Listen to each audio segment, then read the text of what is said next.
A U.S. sailor admitting guilt in spying for China. The operation tied in nearly $15,000 in bribes and the handling of secret U.S. military plans.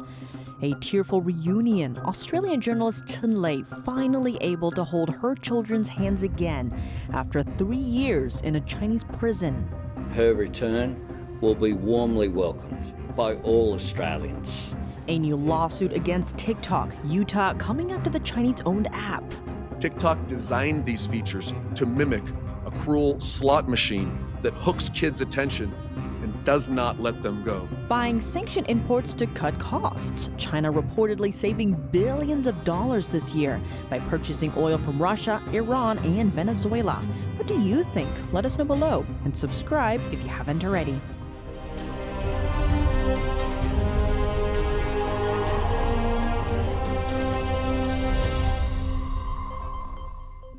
Welcome to China in Focus. I'm Tiffany Meyer. New developments on a spying case inside the U.S. Navy.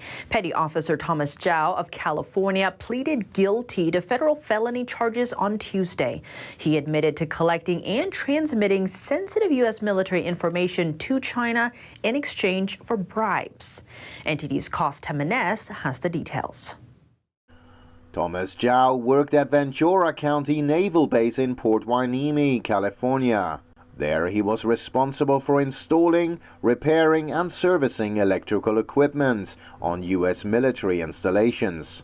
Zhao has been in custody since his arrest on August 3rd. According to the August indictment against him, Zhao allegedly sent information to a Chinese intelligence officer posing as a maritime economic researcher between August 2021 and May 2023, in exchange for receiving nearly $15,000 in bribes, including operational plans for a major military exercise in the Indo-Pacific. That's an example of a piece of the CCP state in the United States that we need to remove. And again, that also goes for land purchases, agricultural land that's near military bases and infrastructure sites, etc. According to prosecutors, Zhao took screenshots of operational orders of military training exercises and passed them to the intelligence officer. Zhao also stands accused of transmitting photos of blueprints and diagrams of a U.S. radar system stationed on a military base in Okinawa, Japan. He further admitted to using sophisticated encrypted communication methods to transmit the information, as well as destroying evidence and concealing his relationship with the intelligence officer. If convicted, Zhao could face up to 20 years in prison. Sentencing is scheduled for January 8, 2024. Cos Temenes, NTD News. Another state coming after TikTok. Utah on Tuesday filing a lawsuit against the Chinese-owned app. Officials there cite one major concern: child social media addiction. TikTok designed and deploys an algorithm and features that spoon feed kids endless, highly curated content from which our children struggle to disengage. TikTok designed these features to mimic a cruel slot machine that hooks kids' attention and does not let them go. Officials argue using TikTok for too long affects Utah children's mental health and well-being. Studies show spending over 3 hours a day on social media doubles risks of anxiety and depression. This follows similar lawsuits from Arkansas and Indiana. The U.S. Supreme Court is also weighing whether having states regulate social media platforms violates the Constitution. In response, TikTok says its app has an automatic 60-minute time limit for minors and parental controls for teen accounts. The social media company has been embroiled in a number of controversies in recent years. Over 30 U.S. states have limited or banned the app on government devices over security concerns. TikTok is owned by ByteDance, a developer based in China. Under Chinese law, companies must hand over user data if Chinese authorities ask for it. As Israel enters war with Hamas, U.S. Senate Majority Leader Chuck Schumer is urging China to condemn the terrorist attacks on Israel. Why is Beijing so reluctant? NTD's Steve Lance spoke to Gordon Chang, author of the newly released book, China is Going to War, for insight. Gordon Chang, thank you so much for joining us. Thank you, Steve. Of course, Gordon, after the 9/11 attacks and the subsequent war on terror, the United States, rightfully so, exhausting a tremendous amount of resources in the Middle East, much to the benefit of the CCP, allowing the regime to essentially metastasize into an even more dangerous beast. You saw it, but many didn't up until recently. What do we have to watch for now as the conflict plays out in the Middle East with regard to China? We have to look at China's relationship with Iran, because Iran has often been a proxy for Beijing. And of course, Hamas is a proxy of Iran. So really what we've got here is China fueling these brutal attacks and this invasion of Israel. And we're going to see, I'm sure, Chinese weapons show up on the battlefield. And of course, it's Chinese money that has permitted this. So we have to look at the connections. Xi Jinping is slated to come to the United States in November for the APEC summit. I'm not sure that we should be inviting a war criminal into our country. The irony of it all is the fact that China actually played a role in providing refuge to the Jews after the Holocaust, pre-1949, of course.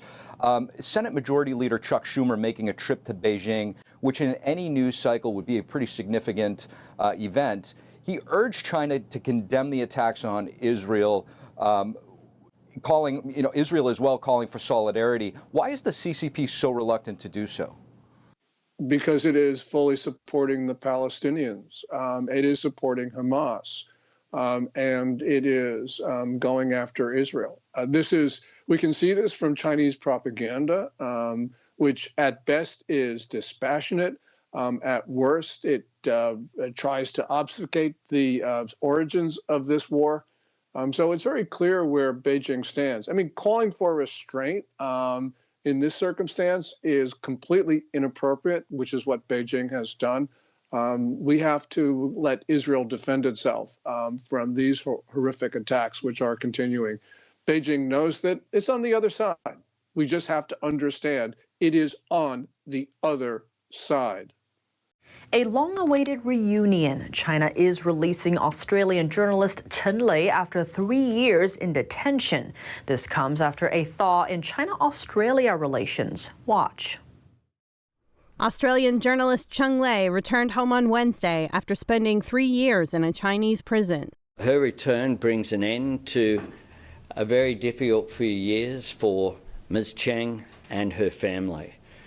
This is an outcome that the Australian government has been seeking for a long period of time, and her return will be warmly welcomed, not just by her family and friends, but by all Australians.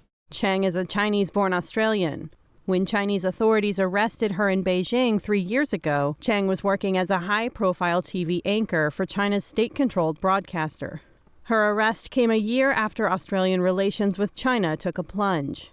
Beijing accused her of leaking state secrets. Authorities held a closed-door trial, and her charges were never made public. Chang sent a love letter home 2 months ago, addressing Australia's 25 million citizens. In it, she described what it's like to lose freedom inside China. She wrote that in her cell, quote, "The sunlight shines through the window, but I can only stand in it for 10 hours a year," adding that she hasn't seen a tree in 3 years. Her release comes after a thaw in China-Australia relations. China lifted tariffs on Australian barley in August. With Australian journalist Cheng Lei back on home soil, who are the Americans still detained in China? First off, American businessman Mark Swiden. He's currently on death row with a suspended death sentence. Swiden was arrested in China over a decade ago on drug-related charges. He's been in Chinese prison since then. The House introduced a bill earlier this year calling on Beijing to immediately release Swiden. Swiden is an American, a Texan, and a hostage of the Chinese Communist Party for more than a decade. Then there's U.S. pastor David Lin. Lin was originally from China and became a Christian after coming to the U.S. He later went back to China to share his beliefs. Lin was active with house church activists there and was arrested. Beijing only allows participation in China's state-sanctioned churches. He's set to be released in 2030. Another is Li Kai, a naturalized U.S. citizen born in China. He was detained on a 2016 visit to relatives in Shanghai and is now serving a 10-year prison sentence. Never would we have imagined in our wildest dreams that he'd be whisked away by agents of China's Ministry of State Security on these charges of espionage. Just this May, China sentenced a 78-year-old American citizen to life in prison. The charge is related to spying. China did not give details. The State Department has warned Americans to reconsider travel to China. With Beijing on the hunt for better savings, the Chinese regime appears to be snapping up imports at a discount because they're coming from sanctioned countries. According to a Reuters analysis, China has saved nearly $10 billion this year by ramping up oil purchases from countries under Western sanctions. Its top suppliers, Russia, Iran, and Venezuela. With the lowered prices driven by trade barriers, those imports have significantly boosted China's oil industry, from small independent operators known as teapots all the way up to state-owned oil refineries. The purchase also served as life support for Russia, Iran, and Venezuela as Western sanctions crippled their economies. From January to September, China took in a record 2.7 million barrels of crude oil per day from the three countries, accounting for a quarter of the regime's imports during those months. Worth noting, China is the world's second largest oil consumer and refiner. A message from former Australian Prime Minister Scott Morrison. No conflict is more important than the future of Taiwan, including the war in Ukraine.